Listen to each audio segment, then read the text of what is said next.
Maharashtra state electricity workers federation पतसंस्था की 40वीं वार्षिक सर्वसाधारण सभा और कामगार मेळावा आज 17 सितंबर को 7वें मंगल कार्यालय छत्रपति संभाजी नगर में संपन्न हुआ।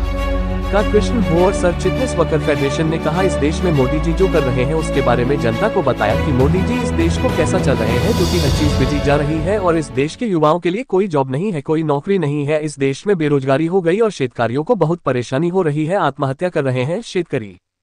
आज नेपाल, बांग्लादेश, श्रीलंका का क्या हाल है, यही हाल ऐसा रहा तो आने वाले वक्त में हिंदुस्तान का भी हो सकता है। गरीब गरीब रहेगा, अमीर अमीर हो जा। और कुछ ऐसे हैं जो हिंदुस्तान की बैंकों से हजारों करोड़ रुपए लेकर भागे हुए हैं, मगर हिंदुस्तान का गरीब किसान, मजदूर, युवा बेरोजगार है।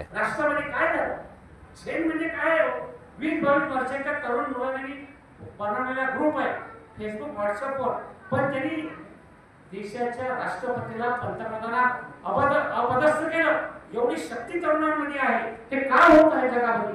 फ्रान्स सारख्या विकसित राष्ट्रामध्ये 8 दिवसाच्या पूर्वी सरकारच्या विरोधात बंड झालं, बांगलादेशामध्ये झालं, श्रीलंकेमध्ये झालं। ते का होत आहे? भारतामध्ये ती स्थिती उत्पन्न होती की काय? आज हे सगळं आपल्याला वाटायला ते का होते?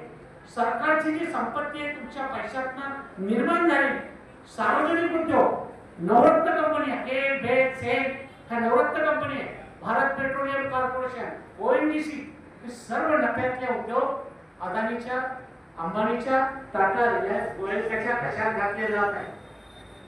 हे उद्योग नफ्यामध्ये आहे। एमटीएनएल, बीएसएनएल ची काय अवस्था केली? सरकारी कंपनी होती, आज बंद पडली, लाखो कर्मचारी बेरोजगार झाले त्या ठिकाणी। Insurance sector, defence sector, railway, port, airport, एकही क्षेत्र असं ठेवलेलं नाही।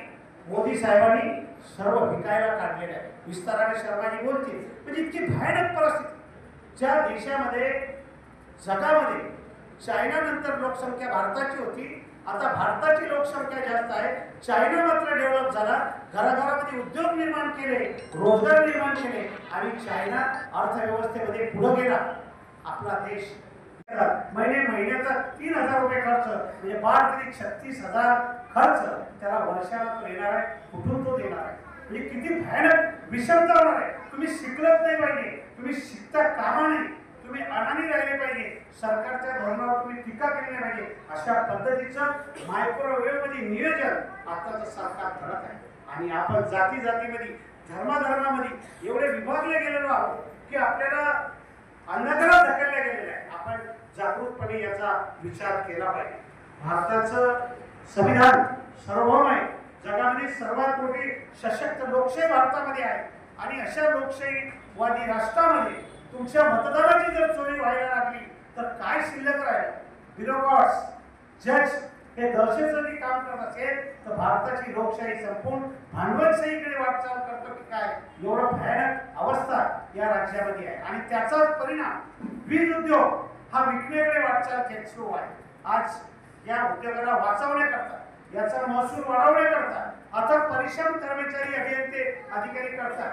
आज भारतामध्ये नव्हे तर आशिया खंडामध्ये 1 लाख करोडचा महसूल, वार्षिक महसूल गोळा करणारी ही महावितरण कंपनी। 1 लाख करोड साधी गोष्ट नाहीये। इथं ग्राहक पैसे भरत नाही, मराठवाड्याची अवस्था वाईट आहे। 1 लाख करोड, महिन्याला 9,000 करोड आपण मिळवतो।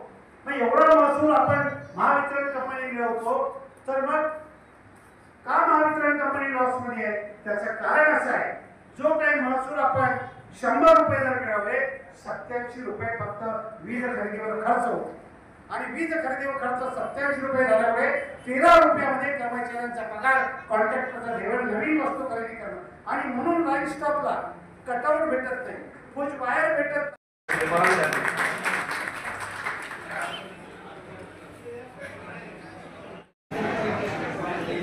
दुसरा एक ठराव आहे, फरकाने म्हणजे जास्तीच्या अमाऊंटने प्रत्येकाने म्हणजे आरडीच्या स्वरूपात जमा करावी। कारण मी स्वतः आरडीच्या स्वरूपात आणि एफडीच्या स्वरूपात पैसे आपल्या पतसंस्थेमध्ये ठेवलेले आहेत आणि आपले बरेचसे सभासदांनी सुद्धा ठेवलेले आहेत।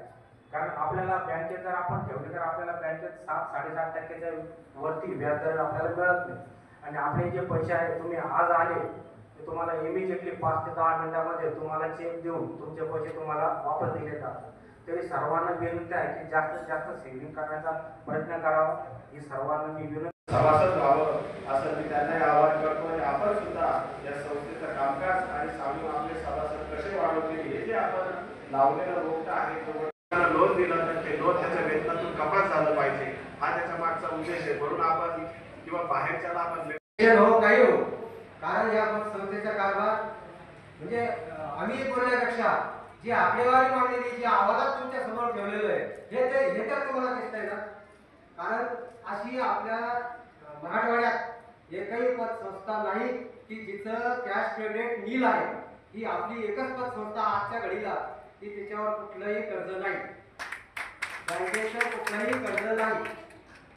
मग अशी सन्माननीय मंच असे या संस्थेचे सर्व सन्माननीय संचालक, सन्माननीय सभासद, बंधू भगिनी,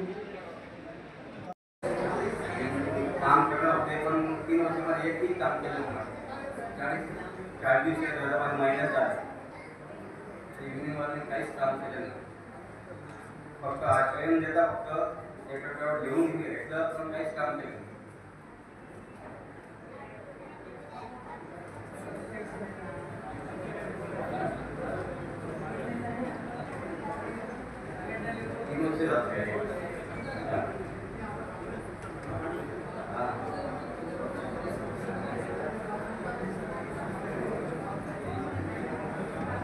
पुढे 40 वर्ष आपल्या या पतसंस्थेला झालं. म्हणजे तिच्या स्थापनेपासून ते आजपर्यंत तिचा जो आलेख राहिला, मग तो कर्ज वाटपाचा असेल, भाग भांडवलाचा असेल किंवा सभासदांचा, हा आलेख ग्राफ हा वाढता राहिला. हा डाऊनला की तर हा अपला होता. तर हा जो वाढत गेला हा आलेख, जसं आपण म्हणतो की आपल्या वाडवडिलांना आपल्यासाठी जी प्रॉपर्टी करून ठेवलेली राहते ती सांभाळून ठेवली. अध्यक्षीय बरोबर घेणार आहोत. आणि या सभा जी आहे यानंतर आपलं संघटनेचा जो मेळावा आहे, तर त्या संघटनेच्या मेळाव्यासाठी आपले जनरल सेक्रेटरी कॉम्रेड भोयर साहेब, तसंच आपले अध्यक्ष कॉम्रेड मोहन शर्माजी हे आलेले आहेत. आणि ते आपल्याला जी काही सध्या या लाल सलाम लाल सलाम लाल सलाम लाल सलाम लाल सलाम लाल सलाम लाल सलाम लाल सलाम जिंदाबाद जिंदाबाद. एक है हमारी ताकत, हमारी ताकत, हमारी यूनियन, हमारी यूनियन.